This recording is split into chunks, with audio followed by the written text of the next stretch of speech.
കർണാടക ഉപമുഖ്യമന്ത്രി ഡി.കെ. ശിവകുമാറിനോട് ഇന്ന് ആ പ്രസ്ഥാനം പാർട്ടി ചെയ്യുന്നത് കൊടും ചതി തന്നെയാണ്. കാരണം രണ്ടര വർഷം എന്ന രീതിയിൽ ഒരു കരാർ ഉണ്ടാക്കിയിട്ടാണ് ഇവർ ഭരിക്കാൻ വേണ്ടി വന്നത്, സിദ്ധരാമയ്യയും ഡി.കെ. ശിവകുമാറും. സിദ്ധരാമയ്യെ ഈ കസേരയിലേക്ക് കൊണ്ട് കയറ്റി നിർത്തിയത് ശരിക്കും പറഞ്ഞാൽ കെ.സി. വേണുഗോപാലാണ്.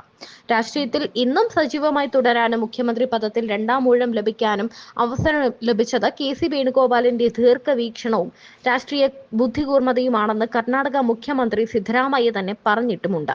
വേണുഗോപാല് AICC ജനറൽ സെക്രട്ടറിയായി കർണാടകയുടെ ചുമതല വഹിച്ചിരുന്ന കാലത്താണ് 2018 നിയമസഭാ തിരഞ്ഞെടുപ്പ് നടക്കുന്നത്. സ്ഥാനാർത്ഥി നിർണയ ചർച്ചയ്ക്കിടെ ചാമുണ്ടേശ്വരി മണ്ഡലത്തിൽ മത്സരിക്കാനാണ് താല്പര്യമെന്ന് താൻ നേതൃത്വത്തെ അറിയിച്ചു. എന്നാൽ ചാമുണ്ടേശ്വരിയിൽ മത്സരിച്ചാൽ തങ്ങൾ തോറ്റുപോകുമെന്നും ആ തീരുമാനം പുനർപരിശോധിക്കണമെന്നും കെ.സി. വേണുഗോപാലാണ് ആവശ്യപ്പെട്ടത്. എന്നാൽ ആവശ്യത്തോട് താൻ വഴങ്ങിയില്ല എന്നും സിദ്ധരാമയ്യ പറയുന്നുണ്ട്. കെ.സി. വേണുഗോപാലിന്റെ നിർദ്ദേശം പിന്നീട് അദ്ദേഹം മുഖവിലക്കെടുത്തു. അങ്ങനെ ചെയ്തില്ലായിരുന്നുവെങ്കിൽ രാഷ്ട്രീയ വനവാസം തേടേണ്ടി വന്നേനെ എന്നാണ് പറയുന്നത്. പകുതി ഭരണമാണ് എന്ന് വെച്ചാൽ കുറച്ചുനാൾ സിദ്ധരാമയ്യ ഭരിക്കാം, ബാക്കി കുറച്ചുനാൾ ഡി.കെ. ശിവകുമാർ ഭരിക്കട്ടെ എന്ന രീതിയിലാണ് അന്ന് തീരുമാനമായത്. എന്നാൽ ഇപ്പോൾ ശരിക്കും പറഞ്ഞാൽ ഡി.കെ. ശിവകുമാറിനെ സിദ്ധരാമയ്യയും കെ.സിയും കൂടി തേച്ചു. എന്നിട്ട് കെ.സി. വേണുഗോപാലിന്റെ പൊടി പോലും ഇപ്പോൾ കാണാനുമില്ല. കർണാടക ഉപമുഖ്യമന്ത്രി ഡി.കെ. ശിവകുമാർ ഉടൻ കോൺഗ്രസ് വിടുമെന്നാണ് ഇപ്പോൾ ബി.ജെ.പിയുടെ പ്രവചനം.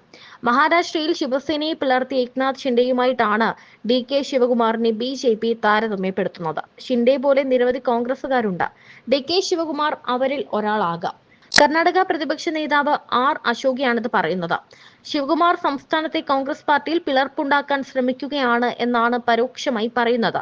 സംഘപരിവാർ ബന്ധം ആരോപിക്കപ്പെടുന്ന ഇഷ ഫൗണ്ടേഷന്റെ മഹാശിവരാത്രി ആഘോഷത്തിൽ പങ്കെടുത്തതിന് പിന്നാലെ കോൺഗ്രസിനുള്ളിൽ തന്നെ ശിവകുമാറിനെതിരെ അതൃപ്തി ഉയർന്നിരുന്നു. കേന്ദ്ര ആഭ്യന്തരമന്ത്രി അമിത്ഷാ പങ്കെടുത്ത ആഘോഷത്തിലാണ് ശിവകുമാറും പങ്കെടുത്തത്.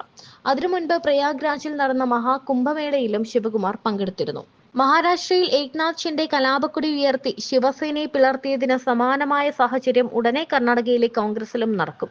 എന്തായാലും അതെല്ലാം കോൺഗ്രസിലെ ആഭ്യന്തര പ്രശ്നങ്ങളാണ്, എല്ലാം ബി.ജെ.പിയുടെ തന്ത്രങ്ങളാണ് എന്നാണ് കോൺഗ്രസ് പറയുന്നത്.